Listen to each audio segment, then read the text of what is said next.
Hi friends, this is Manoj YouTube channel. Hotel name Hanu tiffin centre. వీళ్ళు మన తెలుగు వాళ్ళే, మన కాలంగట్టి బీచ్కి దగ్గరలోనే ఉన్నారు. అక్క వాళ్ళు అనంతపురం నుంచి వచ్చారంట. ఇక్కడ టిఫిన్ షాప్ రన్ చేస్తున్నారు. మన వాళ్ళు ఎవరైనా తెలుగు వాళ్ళు వస్తే ప్రశాంతంగా కాసేపు కూర్చొని టిఫిన్ చేయడానికి చాలా బాగుంటుంది. వీళ్ళ మెనూ చూద్దాం. ఇడ్లీ, వడ, దోశ. ఈ దోశలో చాలా స్పెషాలిటీస్ ఉన్నాయి.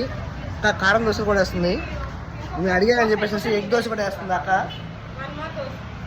కూర్చోడానికి కూడా చాలా స్పేసియస్గా ఉంది. చూద్దాం మన ఎగ్ దోశ ఎలా వస్తుంది చూద్దాం.